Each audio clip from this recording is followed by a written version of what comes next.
Good evening and welcome to Crimes Among Us. Did you know that it is estimated that 5.1% of U.S. citizens at some point in their life will be incarcerated? If you've ever had a loved one or a family member go to prison, you fully understand that that does not make them a bad person. Being incarcerated simply means you made a bad decision.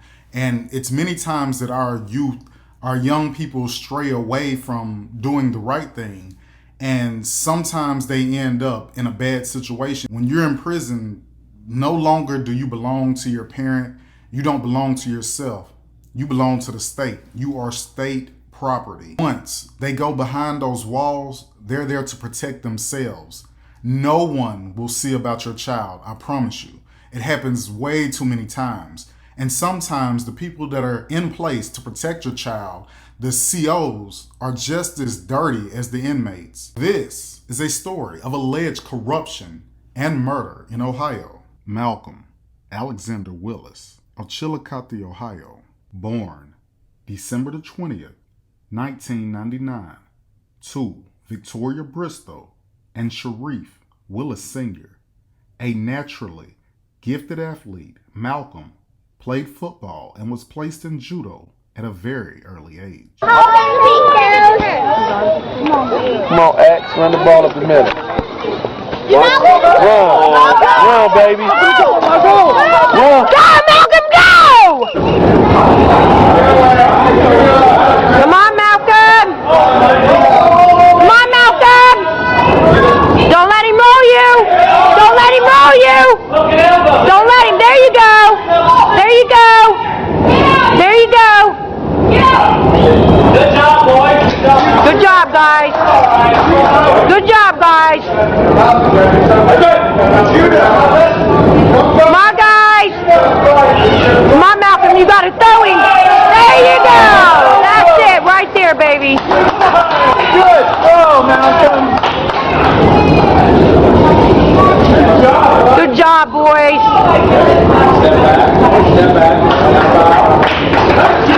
Good job, boys!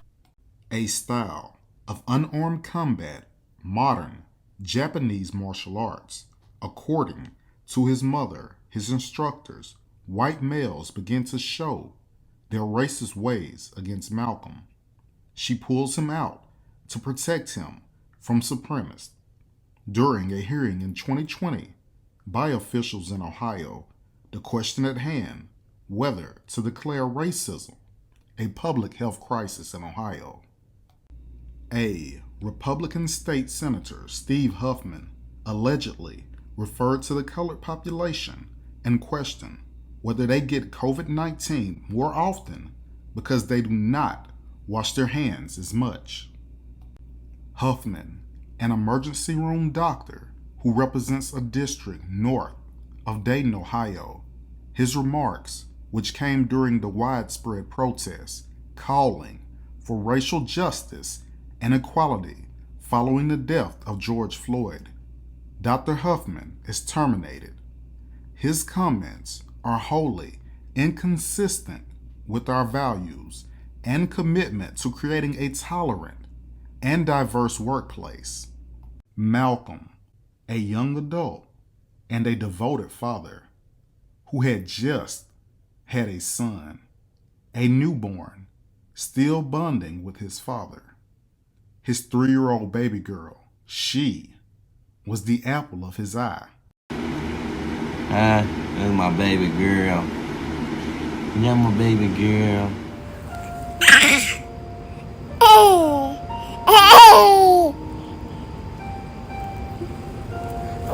His children meant more than the world could ever mean to Malcolm. He was always smiling and dancing, just being goofy and loving life, embracing both sides of his ethnicity without a bias bone in his body.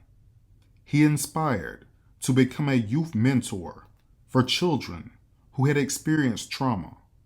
Malcolm's paychecks would come from construction and roofing, the 4th most dangerous job in the United States.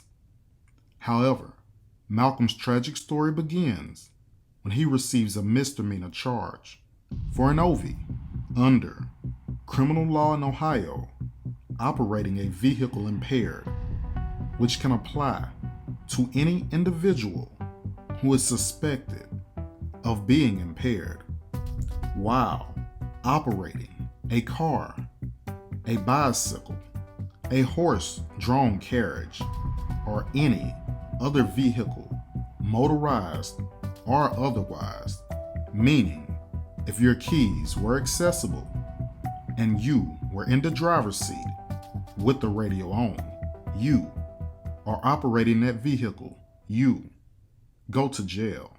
A law-abiding citizen would try to serve his time twice, but was turned away due to no paperwork on file. Malcolm decides not to put waves in the pond where they don't belong, and he leaves well enough alone and moves on with his young life. Franklin County, Ohio, October the 30th, 2021, exactly 1 year and 1 day ago, Malcolm gets pulled over again, this time for an expired tag. The officer then realizes that he has a warrant, Ross County hold. He is placed under arrest and taken to the Franklin County Correctional Center, a medium to maximum security facility located in Columbus, Ohio.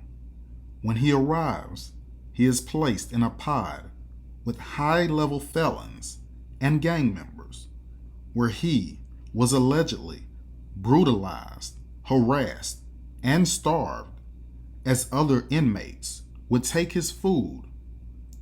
On a phone call with his mother, he was struck by another inmate. He yells out in pain. The phone then hangs up. When she talks to Malcolm again, he plays it off as if nothing happened. However, Malcolm talks in code, saying, "You know that thing that we talked about? Do it." Malcolm, very skinny in size, was blindly placed in a cell with larger inmates, full of jailhouse muscles, full of anger, needing someone to unleash their anger on. Malcolm would become their clear and easy target. He explained to his mother, "I have to fight when they tell me to, or I'm a bitch." And once you become the jailhouse bitch, you will lose all respect. Fighting for food, fighting for water, fighting to survive. Vicky believes that gladiator camps were the main culprit, as COs would allegedly put on these events for entertainment and paid betting. Vicky immediately takes action, calling the prison. They inform her they have not received a complaint, and they refuse to listen. Vicky, a very persistent mother, would not take this laying down. She calls the NAACP, and they take action. After 6 unnecessary days in hell, Malcolm is transferred within hours to the Ross County Jail. Unfortunately, things would soon go from bad to worse. Ross County, notorious for alleged falls from bunk beds, overdoses, and at least 12 unalived inmates in the last 39 months, excessive force, and numerous staff discipline problems. November the 5th, 2021, around 5:30 p.m., only a few hours after being transferred, Malcolm would call his family in good spirits. They said their prayers. He was looking forward to his first real meal in several days. Bro, what? Damn. I don't even know. I'm at Kroger. I don't even know where I'm at, dude, but they are going nuts. Hold on. Let me show you. Look at the barbecue ribs with the greens and the... Man, what? A good night's rest and finishing the remainder of his short 30-day sentence and coming back home to his beautiful family. Around 7:30 p.m., phone records would show Malcolm placed another phone call to his best friend. The events that unfold after, well, we cannot verify because allegedly 1 year later, and they have yet to release the video footage, allegedly around 9:44 p.m., a CO would discover Malcolm hanging from the vent in his cell. He places his hand underneath the mysterious sheet that was allegedly wrapped around Malcolm's neck. He states he believes he could hear Malcolm gasping for air. He waits for the other COs to arrive. Once they get there, they lay him on the ground and begin chest compressions. The jailhouse nurse enters the room and checks his vitals. Oxygen level 54% and a heartbeat. Now, make this make sense. She administers several doses of Narcan, a medicine used for a known or suspected OD of an opioid. At 9:54, paramedics arrive. Only 2 minutes later, he is pronounced dead. In jail for only a short period of time, he had everything to lose. But you want us to believe he took his own life. Paramedic reports offset rigor mortis had already set in his neck. Frowning on the picture that was not so beautifully painted that this had only just happened. So if he was breathing only 12 minutes ago, make this make sense. Willis's family say that they were watching live news as the story broke, as the ambulance left the jail having no idea it was their son. His mother was not informed for over 4 hours, allegedly stating they did not have her contact info, so they followed protocol. A message of sorts appeared on that wall that day. Lost, black souls, left arm gashed and bulged, a circular dent in his back, a welt across his forehead, contusions on his knees, bruised and split lips. Make this make sense. Well, we have someone today that plans on doing just that. A warrior that has fought every moment, not only for the justice of Malcolm, but to now clear his name. What is your name and who are you to Malcolm? I am Victoria Bristow, Malcolm Willis's mother. I just want you to tell us, what did Malcolm have to live for? Well, one, he was only 21 years old, so he had his entire life to live for. Just beginning out in life when you're 21. He had a 3-year-old daughter, and he had just had a son that was 1 month old. I understand most jails, they give you maybe white socks or white underclothes. At the jail that he was at, what color sheets did they have? Okay, so you're talking about Ross County because he lived in Columbus. So he was originally taken to Pike County, which is Franklin County, Columbus, Ohio. He was there for 6 days, and then he was transferred to Ross County. So you're talking about Ross County. Yes. Ross County, from my investigation and from what I know, the sheets are white. Do you by any chance have a picture of the sheet that they claim that he unalived himself with? Actually, I have two pictures, so I'll let the audience tell me what they think.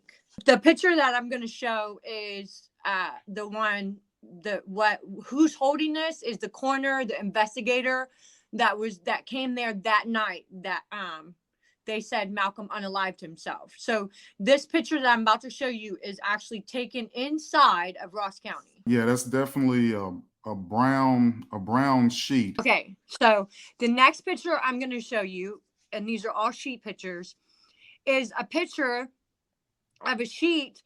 And now the coroner in Montgomery County, because Malcolm went from Ross County to Dayton, Ohio for his autopsy, because they have a contract with Montgomery County to do all the autopsies from the jail. So this is a picture from the coroner in Montgomery County.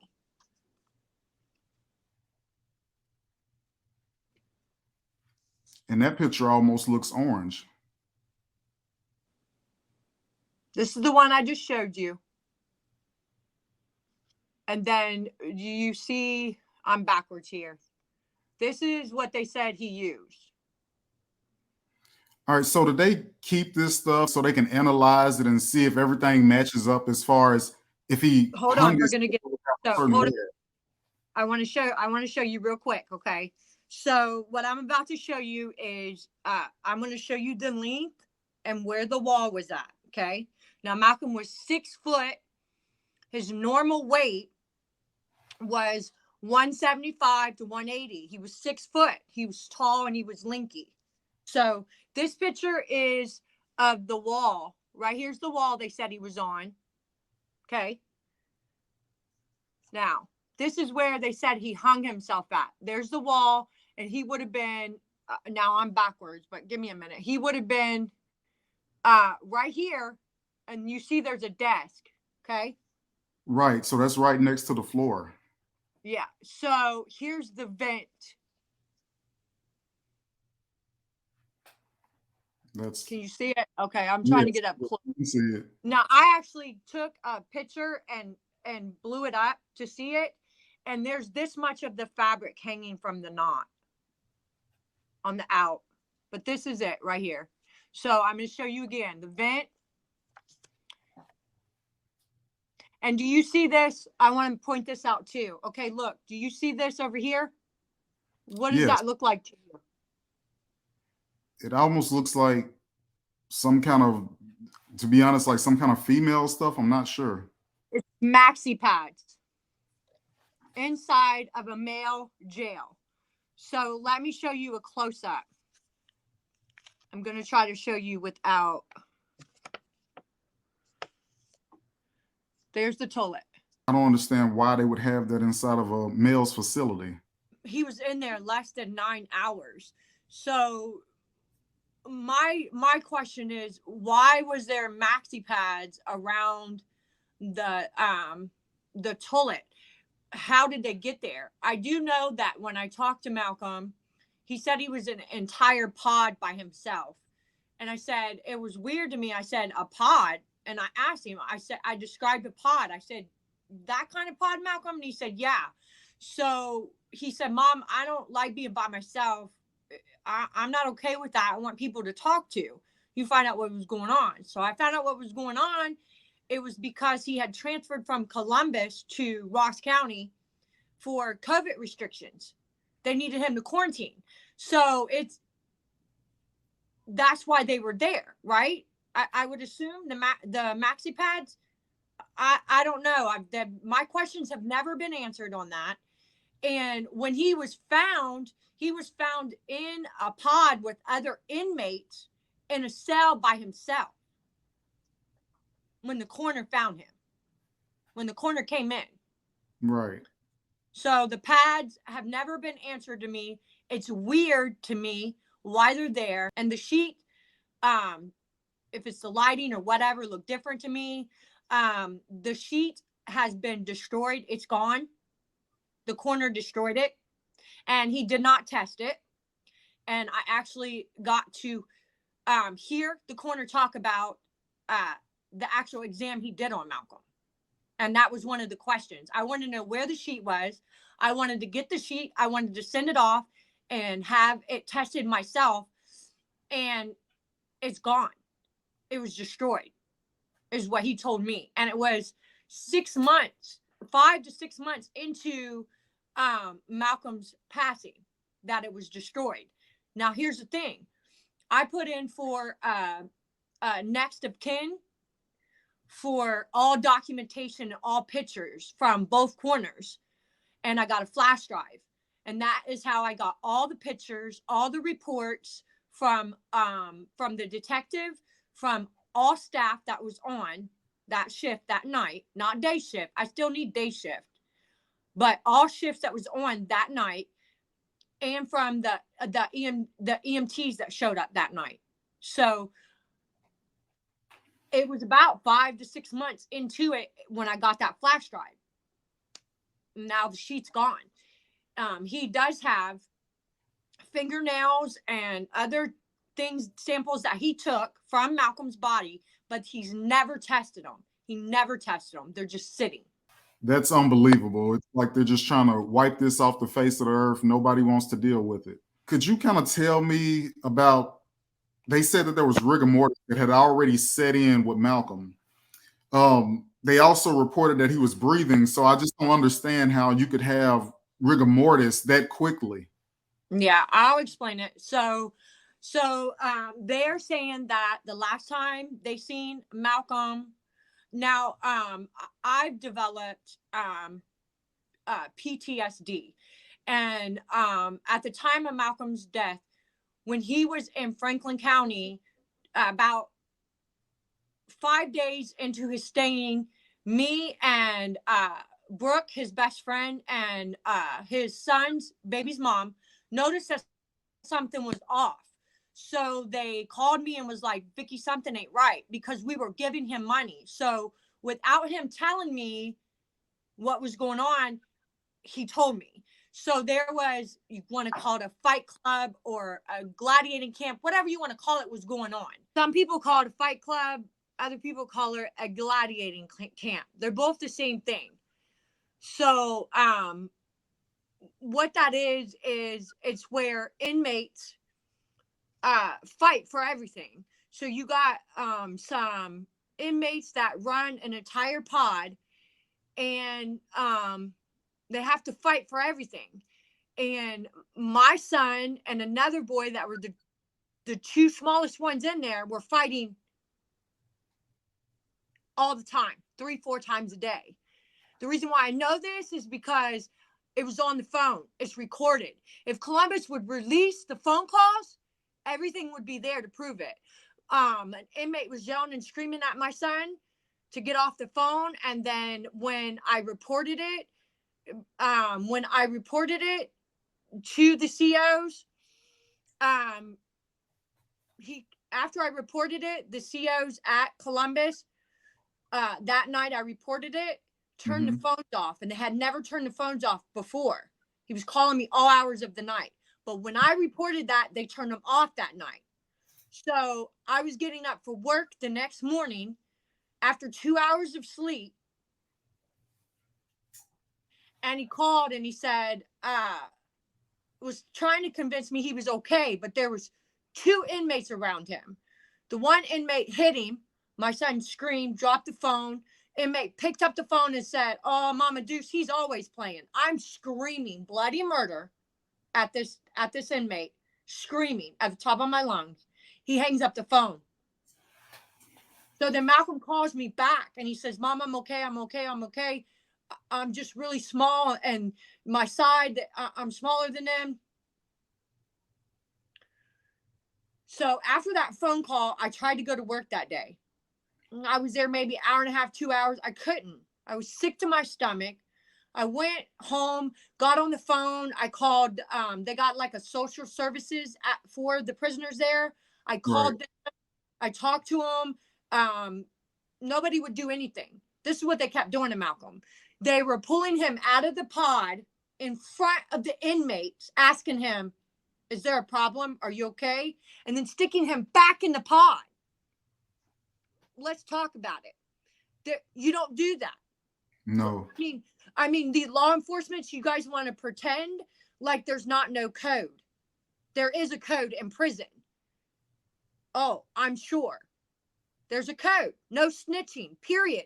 So you took my son out in front of this high infested, gang infested pod, and you put him back in it. So you can imagine what was going on with my son. So it made him a target. I said, I've had enough. I contacted the NAACP, the chapter in Columbus. And at this point, I'm at my breaking point, and all I can do is scream and cry. So the lady contacts the jail. I don't know what she said to him, but within that hour of whatever the NAACP did, I called Ross County. And I explained, I was talking, I said, am I talking to somebody in charge? He said, yeah, I'm a sergeant. So I explained the situation to my son. The only reason why he was being held in Columbus was because of Ross County. Right. Explained to him what was going on. I explained to him about the gladiator camp. I told him about NAACP. I told him, if you're not going to go get him, he told me, we don't have enough manpower to go get him. I said, if you're not going to go get him, how do I get him out? He has a no bond. How do I get him out? He's going to die in there. He tells me, hold on a minute, and hangs up on me. So within that time of all that going on, Malcolm calls me and he says, Mom, I got moved. What did you do? I explained to him what I did. While I'm explaining to Malcolm what I did, intercom, Willis, pack up. That's what I hear. He says, Mom, I think Ross County's here to get me. I said, Malcolm, when you get to Ross County, it's hard for me. I'm sorry. When you get to Ross County, call me.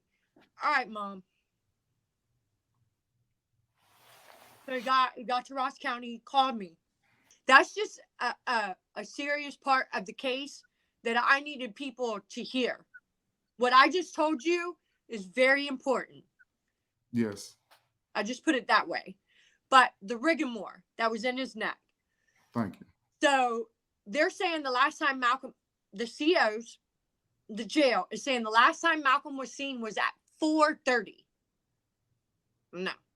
He talked to me, and I don't have the exact times down because my brain's overloaded and just everything that happened. But he talked to me, and then he made a phone call to his best friend, Brooke, at 7:30. They're saying the last time Malcolm was seen was at 4:30. Okay? So second shift comes in. The CO does head count. He starts, and this is his own statement that I'm saying. He goes on the floor at 9:30. Starts doing head count. He gets to Malcolm's cell, I'd say probably about 9:45, I think is what he said. He looks in, says, Malcolm's standing weird. Standing weird. He says, hey, dude, you all right, man? Malcolm doesn't answer. He enters into the cell and says Malcolm is standing on his feet, hanging. Standing. He says he sticks his hand, says he thinks he hears Malcolm gasping for air. He sticks his hand like this, where the sheet's at, calls in for a suicide attempt on the radio, which I think is like a 58. The sergeant comes running in, picks him. He says he picks Malcolm up. Lifts him up. They pull the sheet off. They put him down on the ground. The nurse comes in with a vital cart. She checks his oxygen level. It's 54%. He has a heart rate. She then decides that she's going to administer multiple cans of Narcan. 6 to 7 cans of Narcan. And it's laid all around his body. I have pictures of it. And then the officer says, no response. Okay, so there was 12 minutes from the CO's calling, the EMTs and them showing up. 12 minutes. So when the EMT showed up, they said that they noted that Malcolm had offset rigor set in his neck and that his mouth had been manually open. But 12 minutes prior, you guys said he had oxygen in a heartbeat. And you guys were doing CPR. So they show up and his mouth is manually open. Manually means you had to make it open. And offset rigor in your neck. And it also stated that he had been down for a pro amount along of time, his body. Now, the drool that is on his face goes straight back. But they said he was standing. So if he's standing, it would go straight down. Or it goes straight down and straight back.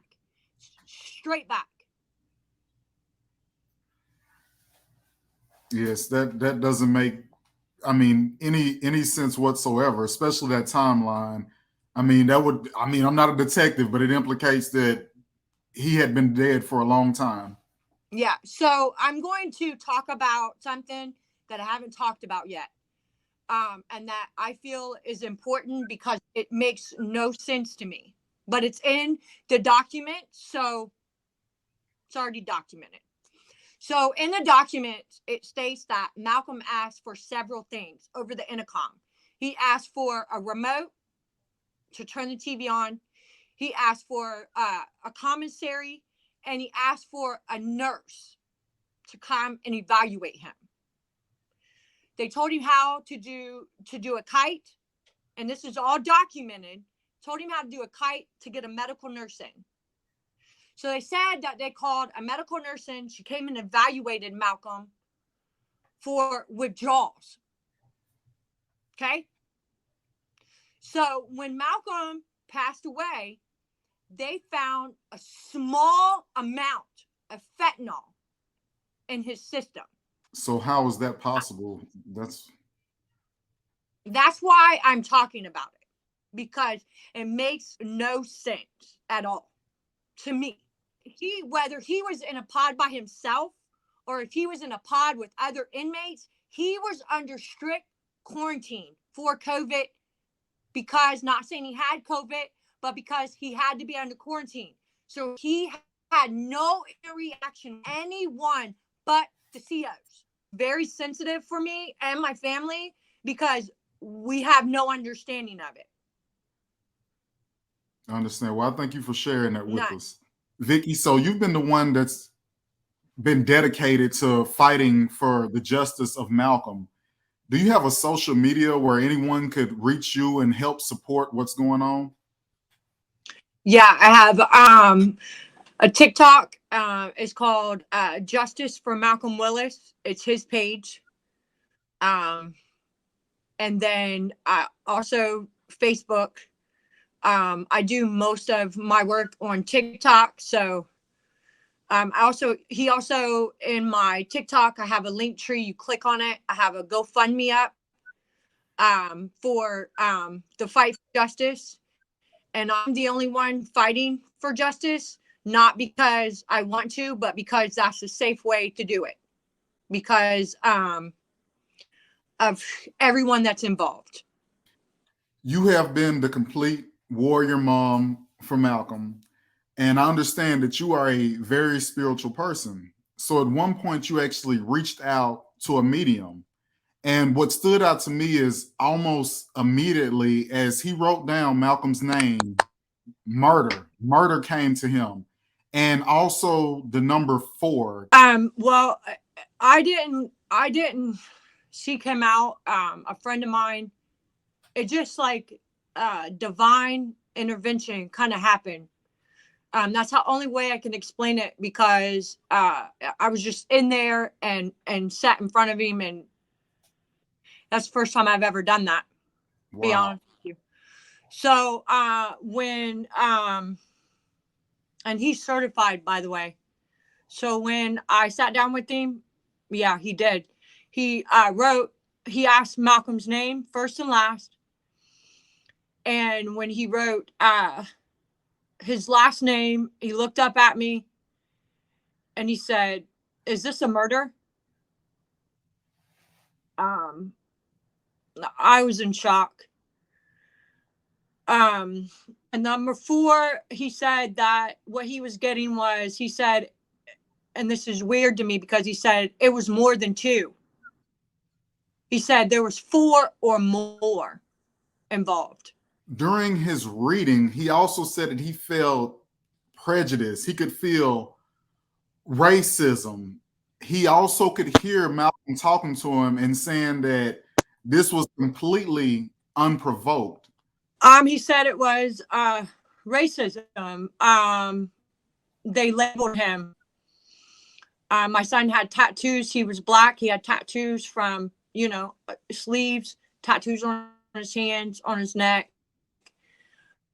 They labeled him, and he said he felt a lot of hatred. I know you're very spiritual. Can you tell that Malcolm is actually with you? Have you ever noticed like anything going on that would tell you that his presence is there with you?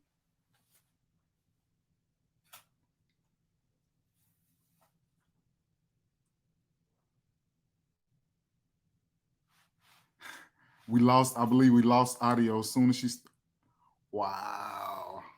As soon as she started. That is crazy. And then it's right when I'm asking the question. All right, Miss Vicky, I can tell that you are very in tune with the energy around you. You and Malcolm were very close. Do you ever have anything to happen that maybe tells you that Malcolm's still in your presence and he's there fighting this fight alongside of you? Yeah. Is he around me? Most definitely. Just can't explain it, I love the Lord. I'm very spiritual. I'm in tune with all of that, and so was my son, and he was very special. So yeah, he's around me, and he physically does things, moves things, and I feel him when he's around. I can't see him, but when he's around, I can't see him, but my soul just breaks for no reason. Like I just completely melt down because my soul can see him, but my eyes can't. So yeah, he's around me. He was, I love him. I have 2 boys. I love my boys. Malcolm was my baby. He was my young one. He was my twin. That Ross County took my life away. They took my son's life, but they took my life away too, and my family's. All right, so Vicky, have you had a lawyer on this case, or is there anybody that's been in there fighting for you? So in the beginning, 2 days after Malcolm had passed, I got a lawyer, and about 5 to 6 months, he hadn't got anything. There was really no communication. I was the one calling him never calling me. His receptionist was very nasty to me. She wasn't very nice. When I put in for the flash drive, then I'm calling him, hey, I got a flash drive. We set up a meeting. The meeting, he canceled it an hour after we were supposed to do it. Then I was notified the meeting was canceled. Then called me the next day. And I wanted to know what was going on. And their excuse was the people in records was on vacation 5-6 months, and then he got the documents. So I asked him if he wanted me to send him the pictures, bring him the pictures. It was no.